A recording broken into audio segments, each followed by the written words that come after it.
आदाब नाज़रीन, मैं हूं सनम एजाज और आप देख रहे हैं प्रोग्राम मुद्दा सनम के साथ। और आज का मुद्दा हमने जम्मू कश्मीर के उस मुद्दे को लेकर उठाया हुआ है जो आपके साथ, मेरे साथ, सब किसी के साथ जुड़ा हुआ है। जम्मू कश्मीर में एक भरमार है, मशरूमिंग इसे कहा जाता है। हर कोई जिसके पास मोबाइल है वो जर्नलिस्ट बना हुआ है और ये जर्नलिस्ट बनते हुए किसी का बेड़ा भी गर्क कर जाता है, कुछ अच्छा भी हो जाता है। यही दोनों पहलू हैं। सोशल मीडिया के आने के बाद इस सोशल मीडिया से कुछ का बेड़ा गर्क होता है, कुछ का बेड़ा पार भी हो जाता है। कुछ मामलात ऐसे होते हैं जहाँ सरकार, जहाँ जो मेन स्ट्रीम मीडिया, जहाँ दूसरे लोग नहीं पहुँच सकते, ये सोशल मीडिया जो है ये उन इशूज़ को उठा के पहुँचा देते हैं। लेकिन इस सब के बीच में हर ऐरा गैरा नथु खैरा जर्नलिस्ट भी बन जाता है। कहीं ब्लैकमेलिंग होती है, कहीं धमकी होता है, कहीं दबाव होता है और बहुत से ऐसे मामलात आए रोज़ हमारे सामने आते हैं जिसके बाद कुछ कहा यही जाता है कि बड़ा बेतुका है ये सफ़र। लेकिन इसी बेतुके सफ़र में सरकार ने कल जम्मू कश्मीर की असम्बली में भी ये सवाल उठाया था और मीडिया पॉलिसी फ्रेम करने की बात की गई थी कि मीडिया पॉलिसी फ्रेम करने की बात करते हुए सरकार ने बताया कि मीडिया पॉलिसी पे काम हो रहा है और बहुत जल्दी मीडिया पॉलिसी सामने रखी जाएगी। इस सब के बीच में हमारे अखबारात, हमारा जो बाकी मीडिया फटनटी के लोग हैं, पिछले कई सालों से बहुत कुछ भुगतते रहे हैं और भुगतते भुगतते बहुत से लोग यूँ कहेंगे कि बड़े बड़े इदारे जो हैं बंद होने की कगार पे पहुंच गए। आज हमारा मुद्दा यही है और इसी मुद्दे को लेकर आज मेरे साथ दो जाने माने सहाफ़ी हैं। अरशद रसूल हमारी रियासत के, हमारी वादी के जाने माने सहाफ़ी हैं। ये हमारे आज के प्रोग्राम में मेरे मेहमान हैं। रमीज़ मखदूमी अक्सर बोल ही जाते हैं और करारा या खरा बोल जाते हैं और बोलते बोलते सहाफ़त में अपना नाम भी रखे हैं और लिखते भी हैं। अरशद रसूल से लेके सहाफ़ी रमीज़ मखदूमी मेरे साथ हैं और इन्हीं से आज के इस प्रोग्राम में से इस मुद्दे पे बात करेंगे और समझने की कोशिश करेंगे कि सरकार की मीडिया पॉलिसी में मीडिया फटनटी के क्या लोग कहते हैं। शायद जम्मू कश्मीर मुल्क की वो वाहिद रियासत हो या यूँ कहें बदकिस्मत जगह हो जहाँ पे जो प्रेस क्लब है वो भी शायद सुर्खियों का शिकार ना सही लेकिन तनाज़ुम का शिकार ज़रूर बना। उस प्रेस क्लब की भी बात और उस पर बाकी मुद्दा। अरशद रसूल मेरे साथी, मेरे मेहमान, मेरे दोस्त और उसके साथ साथ रमीज़ मखदूमी। बहुत बहुत शुक्रिया रमीज़, आप मेरे फ्रेम पे हैं, बहुत बहुत शुक्रिया। आप मुझे नज़र आ रहे हैं। जब तक अरशद भी मुझे ज्वाइन कर जाते हैं मैं आपसे तब तक जानना चाहूँगा, अरशद को भी अगर फ्रेम पे दे दीजिएगा आबिद तो बड़ी मेहरबानी होगी। रमीज़ मुझे ये बताइएगा, ये सरकार मीडिया पॉलिसी जो बना रही है क्या वाकई में हमारा मीडिया डिरेल हो चुका है पटरी से? जी देखिए, मीडिया पॉलिसी बनाने का जहां तक सवाल है, ये एक कदम है और हम इसका वेलकम। मीडिया की पॉलिसी भी होनी चाहिए, मीडिया की स्ट्रेटजी होनी चाहिए, मीडिया की डायरेक्शन भी होनी चाहिए। यहाँ पिछले 10 साल से जब से मशहूर हुई है ऑनलाइन, हर कोई अपने आप को जर्नलिस्ट कह रहा है। हर किसी घर से लग रहा है कि एक एक फेसबुक रिपोर्टर, एक एक ट्विटर रिपोर्टर निकल रहा है।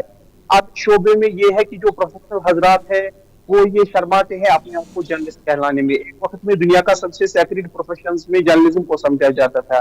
जर्नलिस्ट का ये काम नहीं है कि वो कोई चैरिटी करे, वो कोई मौलाना साहब बने। जर्नलिस्ट का काम होता है फैक्ट्स को रिपोर्ट करे और स्टोरी करे। जर्नलिस्ट का ये भी काम नहीं होता है कि वो शख्सियत से फोटोग्राफ खींचे और उनको गुलदस्ते दे। जर्नलिस्ट का ये काम होता है कि वो अपने काम से काम रखे और अवाम के मसाइल और अवाम और गवर्नमेंट के दरमियान एक क्रिटिकल ब्रिज के दरमियान सामने हो। लेकिन हमने जर्नलिज्म को डिरेल होते हुए देखा। जर्नलिज्म पिक्चर खींचने का प्रोफेशन बना है, फेसबुक पे चैरिटी करने का प्रोफेशन बना है, जिसका जर्नलिज्म से दूर दूर तक कोई वास्ता नहीं है। जर्नलिज्म का मकसद है लोगों के मसाइल को उभारे, लोगों को जानकारी दे, क्रिटिकल हेल्थ इशूज पे आप बशर प्रोफेशनल लोगों का इंटरव्यू ले, वो आपके दायरे इख्तियार में आता है। लेकिन ये आप काफी डिरेल हो चुका है, इस हद तक डिरेल हो चुका है कि लगता है कि हर कोई अपने आप को फेसबुक पे रिपोर्टर और जर्नलिस्ट समझता है और गवर्नमेंट पे ये जिम्मेदारी आयद होती है कि एटलीस्ट जो अपने आप को जर्नलिस्ट कहता है, क्या उसको 100 वर्ड भी लिखने आते हैं, उसको एटलीस्ट ये कहा जाए कि आप माई सेल्फ ही लिखिए। आप 100 वर्ड का ही, उसको गोली मारिए, 100 वर्ड का ही आर्टिकल लिखिए। आप 2 मिनट पे रशिया यूक्रेन वॉर या इंडिया की डेमोक्रेसी जैसे टॉपिक्स पे 1 मिनट कुछ बोलिए। तो जिसको बोलना लिखना नहीं आएगा वो अपने आप को जर्नलिस्ट कह रहा है कि हमारे ये शोबे के खिलाफ एक जेनोसाइड है, ये हमारे साफी प्रोफेशन के खिलाफ एक जेनोसाइड है कि जिसको बोलना नहीं आता है, जिसको दुनिया की पता नहीं है, जिसको लिखना नहीं आता है, वो भी अपने आप को जर्नलिस्ट कहता है। तो इसमें एक पॉलिसी और डायरेक्शनदार पॉलिसी की जरूरत है और जर्नलिस्ट को अब ये भी कंफ्यूज न किया जाए कि मैंने कितने डीसी हजरात, कितने एसपी हजरात से पिक्चर खिंचवाई तो मैं ही जर्नलिस्ट हूँ। जर्नलिज्म का वो काम नहीं है। जर्नलिज्म का काम है लोगों के मसाइल उभारना और गवर्नमेंट और लोगों के दरमियान एक ब्रिज की काम करना। हाँ रमीज़, सोशल मीडिया प्लेटफॉर्म्स पे आजकल सभी जर्नलिस्ट हैं, आप भी हैं, मैं हूं, जो भी जर्नलिस्ट जो हैं वर्किंग जर्नलिस्ट हैं, एक्रेडिटेड जर्नलिस्ट हैं, लेकिन सोशल मीडिया पे जो लोग के बारे में जिन्हें कोई कल तक कसाई का काम करता था तो वो सोशल मीडिया पे आज का जर्नलिस्ट बना हुआ है, कल कुछ और करता था, कल दुकानदारी करता था, आज सोशल मीडिया पे जर्नलिस्ट बने। क्या उन पे चेक होने चाहिए या कोई पैरामीटर, किस तरह के पैरामीटर्स तय होने चाहिए कि जिन्हें जर्नलिस्ट माने जाए और उनको सोशल मीडिया पे भी उनकी जो रिपोर्टिंग वगैरह वो करते हैं उसकी उन्हें इजाज़त होनी चाहिए या नहीं होनी चाहिए? इसके लिए क्या कोई ऐसा होना चाहिए? जी बिल्कुल, आपने कहा कि अगर कोई कसाई का काम भी करता था, अगर कोई छापरी फरोश भी था, वो अपने आप को जर्नलिस्ट कहता है और 2-3 फंक्शन में तस्वीरें खिंचाकर अपने आप को जर्नलिस्ट समझता है और मुख्तलिफ मौजू पे बात करता है, लेकिन जर्नलिज्म वो कभी करता नहीं है। तो ये बात आपकी बिल्कुल दुरुस्त है कि एक जर्नलिज्म पे एक वाज़ेह पॉलिसी होनी चाहिए कि कौन प्रोफेशनल है, किसको दुनिया की पता है, किसको मुद्दों की पता है, उसी के रिलेटेड ये स्ट्रेटजी बननी चाहिए और अनप्रोफेशनल लॉ को इससे बाहर रखना चाहिए, जिसको लिखना ना आए, जिसको पढ़ना ना आए, जिसको बोलना ना आए किसी कंट्री के इशू के रिलेटेड या वर्ल्ड के इशू के रिलेटेड, तो उसका तो या जिसको लोकल एक स्टोरी फाइल ना करनी आए तो उसका तो कोई जर्नलिज्म में फिर काम बचता नहीं है। तो इसके रिलेटेड अगर पॉलिसी बने, अगर गवर्नमेंट मेरे ख्याल से कोई एग्जाम भी रखे तो कोई बुरी बात नहीं है, ताकि ये दूध का दूध पानी का पानी हो जाए। दूध का दूध पानी का पानी हो। मेरे साथ अरशद रसूल ने भी ज्वाइन कर लिया है। घड़ियाल हमारा न्यूज़पेपर है, उनके चीफ एडिटर हैं, यूं कहें बानी है उनके, और उसके साथ साथ जेके न्यूज़ सर्विस ज्वाइन की, उस पर हम बड़े तजिए और तबसरे देखते हैं। अरशद रसूल, बहुत बहुत शुक्रिया मुझे ज्वाइन करने के लिए। मीडिया पॉलिसी और आपका टेक उस पर, क्या करना चाहिए सरकार को मीडिया पॉलिसी के रिलेटेड? पहले तो बहुत शुक्रिया आपका, और आपके साथ साथ हमारे एक दोस्त भी बैठे हैं रमीज मखदूमी साहब, मैं इसका भी बड़ा शुक्रगुजार हूँ ये आज आए इस मीडिया पॉलिसी पे बोलने के लिए। मीडिया पॉलिसी एक अच्छी शुरुआत है, ये होनी चाहिए, और इससे पहले भी यहाँ 2020 बनी थी, मगर इसके लिए एक स्ट्रीम लाइन होनी चाहिए, एक कमेटी होनी चाहिए बाज़ाब्ता जो एक स्ट्रीम लाइन देखे। क्योंकि अगर हम आए देखे, अभी मैं आपका भी डिस्कशन देख रहा था, तो यहाँ एक बड़ी मशरूम ग्रोथ हो गई है, बड़ी काफी। जैसे कि आप अगर देखेंगे यहाँ दुकानदारों के पास भी पोर्टल है और हमसे ज्यादा रीच उनकी है, और उनकी रीच कैसे ज्यादा है, न कोई रोकथाम न कुछ है, और पता ही नहीं है कंटेंट किस चीज का क्या डालना है, किस तरीके से बात करनी है, किस ऑफिसर के साथ क्या बात करनी है। अगर आप देखा जाए ना, पिछले 5 सालों में एक फिर भी एक कंट्रोल रहा है इस चीज को देख के, मगर साइड बाय साइड जो हमारी यहाँ मशरूम ग्रोथ हो रही है सोशल मीडिया पे, अगर आप देखोगे रीच बढ़ रही है, रीच कम नहीं हो रही है उनकी, सोशल मीडिया उनकी बढ़ रही है। ये फ्रीडम ऑफ एक्सप्रेशन, हर एक को बोलने का हक तो है, बोलने का तो जेन्युइन हक है, मगर इस चीज को कंट्रोल करना जरूरी है। यहाँ तक कि सोशल मीडिया को छोड़ के प्रिंट मीडिया पे अगर हम आए, कुछ लोग मैंने खुद देखे हैं पिछले 20 साल में जो न्यूज़पेपरों के यहाँ काम करते थे, अखबार दफ्तरों में एक ऑफिस बॉय थे, तो उनके पास भी आज एक न्यूज़पेपर है। ये बड़ा अलमिया है, ये एक सोचने की बात है। तो मगर इसको रोकथाम कुछ ना कुछ करने के लिए जरूरत है, ये चीज रोकने के लिए। जैसे कि रमीज मखदूमी ने कहा है, अभी जरूरी है एक, जैसे कि कोई अखबार जैसे कोई नया निकलता है उसके लिए एक बाज़ाब्ता एक वेरिफिकेशन होती है। अखबार तो हर कोई निकलता है, आर्टिकल जो RNA का है 1857 उसमें ये लिखा है कोई अनपढ़ भी निकाल सकता है न्यूज़पेपर, वो कोई बड़ी बात नहीं है। मगर कुछ चीजें पैरामीटर यहाँ फिर सरकार ने रखी थी, उसको कम से कम यहाँ की सिविल जो हमारी पुलिस यहाँ पर है, जब वेरिफिकेशन होती है वो एक प्रोजेक्ट रिपोर्ट मांगती है। प्रोजेक्ट रिपोर्ट में ये मांगती है क्या ये तालीमी काबिलियत है, इसमें एडिटर कौन है आपका, इसका फाइनेंशियल आपका जो एस्पेक्ट फाइनेंशियल जो आपका है वो कौन देख रहा है, कितना है आपके पास, आप जरा बैंक स्टेटमेंट दे दीजिए। तो वो चीजें होती है। पिछले 5 साल में मैंने ये कुछ देखा है यहाँ पे हो रहा है, वो सिर्फ न्यूज़पेपरों में, मगर सोशल मीडिया पे कुछ नहीं हो रहा है। सोशल मीडिया बढ़ रहा है। सरकार जो पॉलिसी बना रही है ना, आप क्या चाहते हैं उसमें क्या क्या होना चाहिए? As a journalist, working journalist, as a ground पे काम करने, आपकी क्या पैरामीटर्स होने चाहिए सरकार को इस जो पॉलिसी बना रही है?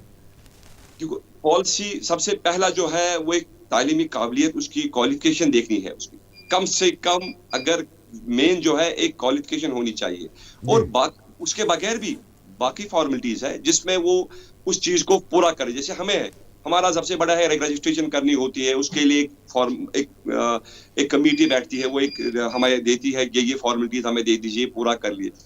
जीएसटी होता है, लेबर एक्ट होता है, टीम वर्क होता है, उसके लिए फाइनेंशियल देखते हैं ये क्या है, और कम से कम पढ़ा लिखा होना चाहिए। क्या उसकी सबसे बड़ी कम से कम 10 साल उसकी एक्सपीरियंस होनी, 10 नहीं हो, कम से कम 5 साल तो हो उसकी एक्सपीरियंस। यहाँ कोई लड़का है नया है क्या? अब तो अलमिया ये है, अब इन्फ्लुएंसर जो है, जो आजकल मार्केट में वो एडवर्टाइज करते हैं दुकानदारों के, अब वो भी जर्नलिस्ट बने हैं। कल मैं एक देख रहा था सोशल मीडिया पे, वो मैं एवरीडे हर दिन उसको देखता हूँ टीवी को ऐड करते हुए दुकानदारों के। अब कल तो मैं देख रहा हूँ वो एक ऐड कर रहा है, ऐड के बजाय वो न्यूज कर रहा है। अब कौन सी न्यूज? जो परसों मैट्रिक का एग्जाम था उस पे आया था वो। ये तो अलमिया है। आपने एक मिसाल मैट्रिक एग्जाम की दी, मैं एक मिसाल दूं कश्मीर से। एक इन्फ्लुएंसर ही आपका या सोशल मीडिया का, वो तालिबान और अमेरिका की वार डिस्कस कर रहा था लाल चौक से।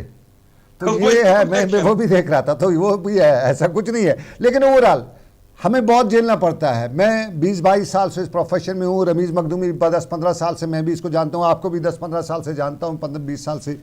ये बहुत ही मुश्किलात का सामना करना पड़ता है। जब हमें घर वाले भी आज कहते हैं कि आप वो सोशल मीडिया वाले तो नहीं हो, आप वो तो नहीं हो, पड़ोसी भी ये कहते हैं। और ये एक जो इस प्रोफेशन के साथ बहुत वक्त से जुड़े हैं, जो कहीं ना कहीं इसके साथ जुड़े हैं, उनके लिए मुश्किल। लेकिन सरकार की जो जिम्मेदारी है, रमीज़ मखदूमी और दोनों, पहले रमीज़ का टेक, सरकार किन किन लोगों को इसमें इंक्लूड करे और किन किन हाउसेज को इंक्लूड करे। क्योंकि हर एरा गैरा नथु खैरा जर्नलिस्ट बन गया, उसको कार्ड बन गया, वो कल वीडियो दूसरों को जाके दबाना शुरू कर देता है। और ये जो ब्यूरोक्रेसी है, ये इस चीज़ का ख्याल, ये क्यों ब्लैकमेल हो जाती है इन लोगों से?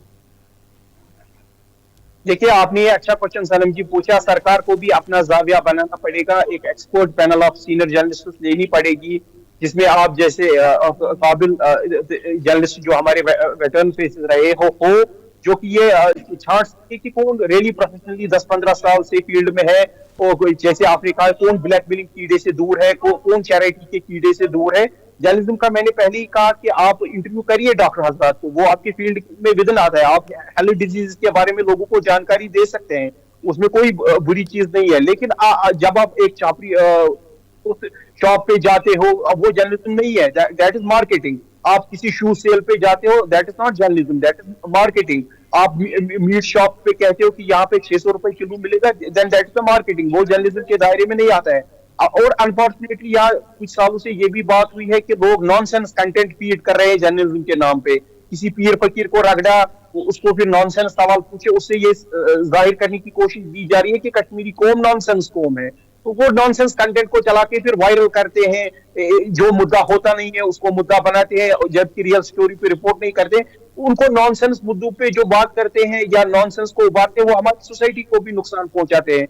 बाहर ये एक तस्वीर जाती है कि Kashmir is a nation of nonsense people. जब वो देखते हैं कि हमारा फेसबुक किन वीडियोस और किन इंटरव्यू से भरा पड़ा है, तो हमें ये देखना चाहिए कि हम नॉनसेंस इशू की अगर बाल की खाल उतारते हैं तो दुनिया भर में हमारी तस्वीर एक बीमार कौम की हैसियत जाती है। गवर्नमेंट को ये भी देखना पड़ेगा कि कौन जर्नलिस्ट के नाम पे बिजनेस चला रहा है, कौन जर्नलिस्ट के नाम पे नॉनसेंस कंटेंट को फैला रहा है। तो ये जो उनकी जिम्मेदारी आयद होती है कि एक expert panel of veteran journalist ले। और मैंने पहले भी कहा कि जर्नलिज्म में एस्टेब्लिशमेंट या एंटी एस्टेब्लिशमेंट नाम की कोई टर्म नहीं होती है। ये टर्म होती है कि आप खुदा का खौफ करके लोगों और गवर्नमेंट के दरमियान एक ब्रिज बनाते हैं और मसले मसाइल गवर्नमेंट तक लोगों के पहुंचाते हैं। इसमें ये नहीं होता है कि कोई डीसी साहब मेरे से कितना खुश है, कोई कितना मेरे से, ये इसका जाविया नहीं है। हमने ये फील्ड ये सोचकर ज्वाइन नहीं किया था कि कोई लीडर कोई ऑफिसर मेरे से कितना खुश होगा। हमने ये सोचकर ज्वाइन किया था कि जो लोगों के मसाइल है या पॉलिटिकल इश्यूज पे जो नैरेटिव है या हेल्थ के मसाइल है या जो भी दूसरे मसाइल है एजुकेशन सेक्टर के, वो चलकर एक बनाएंगे और कौम के मेहमान में से journalist is the founder of progressive society. लेकिन यहाँ पे एडमिनिस्ट्रेशन की भी अवेयरनेस होनी चाहिए और इस सिलसिले में गवर्नमेंट को एक स्ट्रिक्ट पॉलिसी बननी चाहिए वेटरनरी बेसिस को लेकर।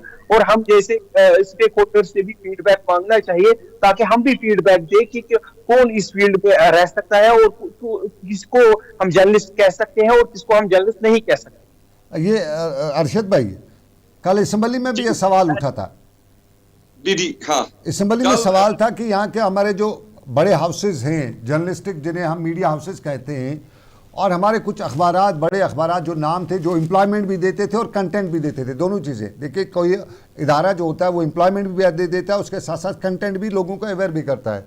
सरकारें पास्ट में होती थी वो इन इदारों को सरकारी एडवर्टाइजमेंट वगैरह जो है वो दिया करता था ताकि दोनों चीज़ें चल पाती थी। सरकार का अपनी पब्लिसिटी भी हो जाती थी, उसके साथ साथ आवाम के मामला भी होते थे, जॉब भी मिल जाता था और हमारे एक रूटीन का रन चलता। लेकिन सरकार का कल असम्बली में सवाल, एक MLA साहब का सवाल था और सरकार ने उस पर भी रिप्लाई किया।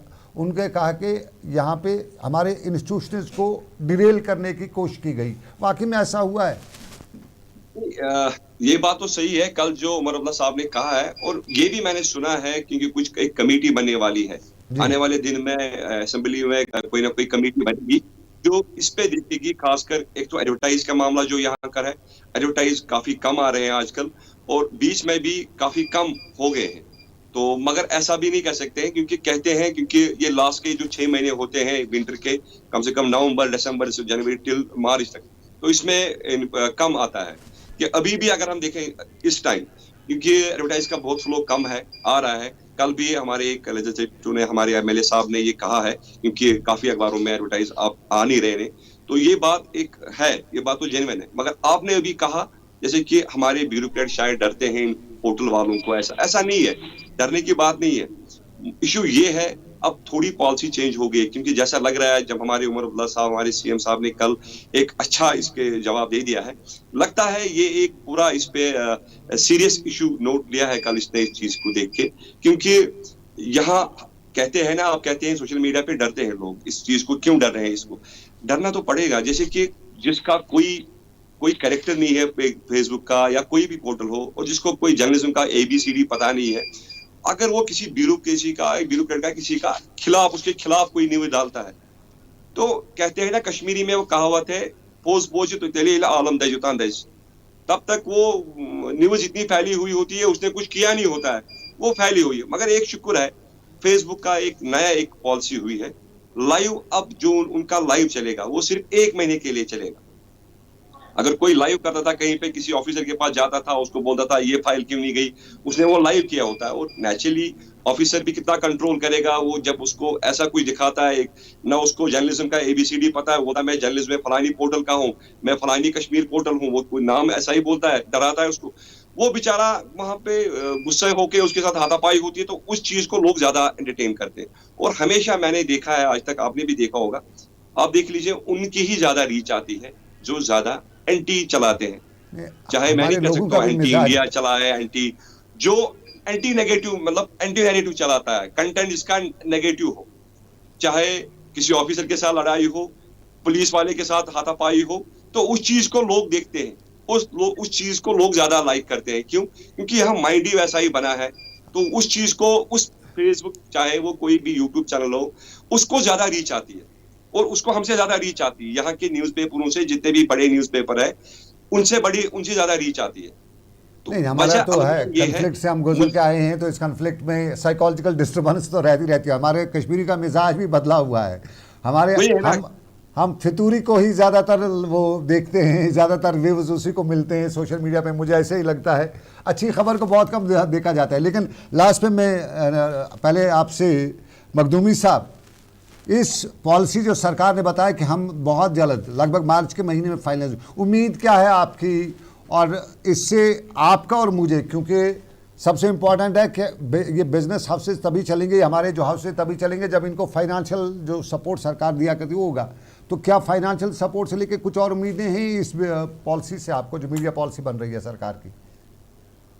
मेरी ये उम्मीद है कि जो RNI अप्रूव्ड इंस्टीट्यूशंस है, जैसे अरशद साहब का RNI अप्रूव्ड इंस्टीट्यूशन है, वॉइस टीवी की प्रॉपर रजिस्ट्रेशन है, या इन जैसे अनगिनत इदारे हैं जिनका proper registrar newspaper of India से RNI है, उनको पहले फरोग दिया जाए। जो प्रोफेशनली अपना न्यूज़पेपर निकाल रहे हैं, स्टैंड पे आ रहे हैं, या आपका वॉइस टीवी 24/7 खबर पहुंचा रहा है, प्रोफेशनल इदारों को पहले तरजीह दी जाए और उनको ये फाइनेंशियल इंसेंटिव दिए जाए, तो फिर वो ही स्ट्रीमलाइन करके आगे प्रोफेशनल पोर्टल्स को डेवलप कर सकते हैं। और उनको जब प्रोफेशनली आप स्ट्रेंथन करेंगे, आप जैसे इदारों को, अरशद साहब जैसे या दूसरे इदारों को जिनका प्रॉपर RNI है, प्रॉपर न्यूज पब्लिकेशन आता है, प्रॉपर कंटेंट आता है, जब उनको मजबूत किया जाएगा तो जमीनी स्तर पर फिर वो इफेक्टिव सोशल मीडिया को भी संभाल सकते हैं अपने एंड पे। क्योंकि हम देखते हैं कि हम जैसे इदारों को, आप भी जानते हैं कि प्रिंटिंग का खर्चा कितना है या दूसरे खर्चा कितने हैं, तो जब हम खर्चात मैनेज कर पाएंगे तभी हम एक इफेक्टिव और प्रोफेशनल सोशल मीडिया भी दे सकते हैं लोगों को, जिससे फिर ये रॉट बाहर चला जाएगा और प्रोफेशनलिज्म सोशल मीडिया में भी आएगा और प्रिंट मीडिया में तो है ही है।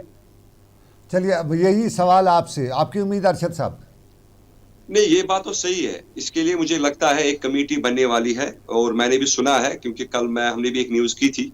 मगर इसके साथ साथ एक रजिस्ट्रेशन जैसे कि आरएनए है, आरएनए के साथ साथ एक प्रेस काउंसिल ऑफ इंडिया की भी रजिस्ट्रेशन होनी चाहिए। जैसे कि हमारी एजेंसी है जेकेएन, उसको जेकेएनएस भी है, जेकेएनएस के साथ साथ हमारी उसकी registration press council of India के साथ भी है। जैसे कि कोई पोर्टल या कुछ है यहाँ, अगर कोई भी, जैसे क्या एज अ फ्रीलांसर मैं फिल्म मेकिंग में हूँ, जैसे कि अगर हम कहीं पे प्रोग्राम बनाते हैं या कोई डॉक्यूमेंट्रीज बनाते हैं, उसके लिए भी एक रजिस्ट्रेशन होना जरूरी है मिनिस्ट्री ऑफ होम इसके साथ, इंफॉर्मेशन के साथ।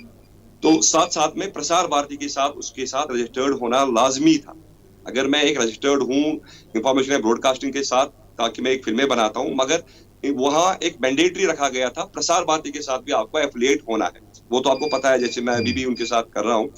तो यही एक लाजिम, यही ऐसे कुछ पॉइंट होने चाहिए जिससे इस सोशल मीडिया जो से कि यहाँ मशरूम ग्रोथ हुई है उसको कंट्रोल हो। कम से कम सबसे बड़ी उनकी एक वेरिफिकेशन होनी चाहिए, इसकी बैकग्राउंड उसका क्या है, पढ़ा लिखा है, और कम से कम तालीमी काबिलियत उसकी होनी चाहिए। और सबसे बड़ा एक स्ट्रीमलाइन, क्या इसको जर्नलिज्म का पता है, एक कमेटी होनी चाहिए। वो एक कमेटी, जो एक कमेटी हो उसमें कम से कम मीडिया के लोग हो जिनको पता हो इस चीज को, न कि उसमें खाली ब्यूरोक्रेसी का भी साथ है, उसका जरूरी है। डायरेक्टर इन्फॉर्मेशन का मेन रोल है इसका, वो उसका तो जरूरी है।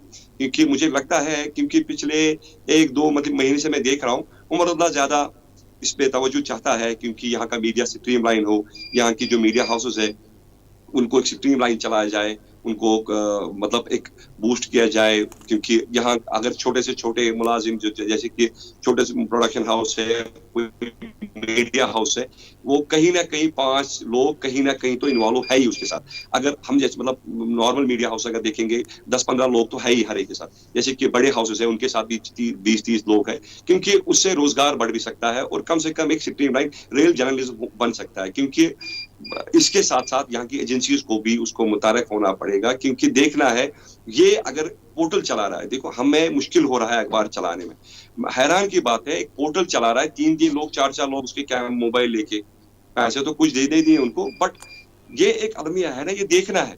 ये अगर वो चलाते भी है, चलो ठीक है, लोग चलाते भी है 4 लोग 5 लोग, मगर सर्वाइव कैसे करते हैं? सर्वाइव कैसे, ये बहुत का इंपॉर्टेंट मेन इशू इशू है। है, सर्वाइव कैसे। अगर मैं सुबह से लेकर शाम तक, अरशद साहब बहुत बहुत शुक्रिया, वक्त इजाज़त नहीं देता है, आपने 20 मिनट का ही टाइम दिया था, उसके लिए आपका बहुत बहुत शुक्रिया। और आपका भी रमीज़ मखदूमी, बहुत बहुत शुक्रिया दोनों का। सबसे बड़ा सवाल है, सोशल मीडिया पे आप देखते हैं ये जो सब इन्फ्लुएंसर बने हुए हैं, सब ये जर्नलिस्ट बने हुए हैं, इनका सोर्स ऑफ इनकम क्या है? गूगल हो या यूट्यूब वगैरह हो, ये कितना देता है? उसको पीनट्स देते हैं। आपको बताता चलूँ कि लगभग महीने में आप 300-400 रुपये, किसी को 500 आ जाते। तो फिर इनका सोर्स ऑफ इनकम क्या है ये जो बने हैं? तो सरकार इसको भी चेक करे कि कहाँ से आता है इनके पैसे, इनका घर वगैरह कैसे चलते हैं, इनका अपने खर्चे कैसे पूरे होते हैं, ये जो इम्पोर्टेंट है। और दूसरा, सरकार जो मीडिया पॉलिसी बना रही है उसमें कहीं ना कहीं उन लोगों को भी शामिल होना चाहिए जो इस फील्ड में 20 सालों से हैं। हमारी जाने माने सहाफ़ी यूसुफ जमील साहब हैं, सहाफ़त उनसे लोगों ने सीखी है, उस जैसे लोग इसमें साथ होने चाहिए। यहाँ बच्चों ने उनको आइकन मानते हुए सहाफ़त शुरू की है, बहुत से लोग उसमें आए हैं। बहुत ऐसे नाम है, मैं सबका नाम लूँगा तो बहुत से मुझे दोस्त रह जाएंगे और नाराज़ हो जाएंगे। हमारे बहुत से सहाफ़ी हैं, उनको कंसल्टेशन में लेके सरकार मीडिया पॉलिसी बनाए और बताए। और सबसे पहले मीडिया पॉलिसी में इंपॉर्टेंट है, साफ जाहिर है किसी मुल्क में अगर मीडिया स्ट्रांग है तो उसको डेमोक्रेसी स्ट्रांग है। तो स्ट्रांग डेमोक्रेसी के लिए, जमहूरियत के लिए स्ट्रांग मीडिया की ज़रूरत है। लेकिन जब हम कहते हैं ना मीडिया की आज़ादी है, तो मीडिया को उतनी आज़ादी चाहिए ना कि आपकी आज़ादी जहाँ मेरी नाक हो वहाँ पर ख़त्म हो जाए, आप मेरी नाक से अंदर घुस न जाएँ। आज़ादी उतनी है, एक लिमिटेड लिमिट तक आज़ादी है कि आप यहाँ तक कर जाइए। जैसे हमारे सोशल मीडिया के कुछ लोग हैं जो जर्नलिस्ट हैं, वो अपने लिमिट्स क्रॉस कर जाते हैं। एक खातून, एक बच्चा, उसकी डेथ हुई थी, उसकी माँ रो रही थी और मीडिया का लोग, ये बाहर यहाँ का नहीं है, बाहर का है, वो मीडिया का बंदा कहता है कि आपको कैसा लग रहा है, बताइए, आप डायरेक्शन दीजिएगा। मतलब माँ के बच्चे की डेथ के बारे में पूछा जा रहा है। तो इस तरह का जो है, और इसमें सरकार थोड़ा ये भी क्रॉस चेक करे कि हम जो सोशल मीडिया पे मीडिया बहस ये बने हुए हैं, जर्नलिस्ट वगैरह बने हुए हैं, इन पे थोड़ा सा क्रॉस चेक हो और देखे कि पढ़ा लिखा भी है या यूं ही आया ऐरा गैरा नतू खैरा जर्नलिस्ट बन चुका है। ये बहुत इंपॉर्टेंट है और सरकार की इस मीडिया पॉलिसी से हम सबको उम्मीद है कि एक हम बेहतर मुआशरे की तश्कील दे सकें, क्योंकि अगर आपका मीडिया सही तौर पे अपने कदर कर रहा है, अपने इक़दाम कर रहा है, तो उसमें मुआशरे की बेहतर नशोनुमा तश्कील हो सकती है। और साथ साथ में सरकार से भी ये बताना ज़रूर चाहेंगे कि सरकार मीडिया आपकी जितनी अपोषण करेगा आपको उतना ज़्यादा काम बेहतर करने का मौका मिलेगा, आप उतनी आवाम की खिदमत कर पाएंगे। मीडिया सिर्फ खुशनुदी के लिए नहीं है बल्कि मुखालफत के लिए होता है, यही पढ़ाया गया है। क्योंकि आपको जो करना है उसके लिए लोगों ने आपको वोट दिया है, उसके लिए सरकार आपको तनख्वाह देती है, लेकिन मीडिया जहाँ पे आपको देखता है कि आप कमज़ोर है उसको उछालता है, तो वो आपको सही करने के लिए उछालता है, सही करने के लिए बताता है। तो वो चीज़ भी थोड़ा बर्दाश्त कर लिया करें। मुद्दा इतना ही, आज दीजिए इजाज़त। बहुत बहुत शुक्रिया अरशद, बहुत बहुत शुक्रिया मखदूमी, दोनों का बहुत बहुत शुक्रिया। अल्लाह हाफ़िज़।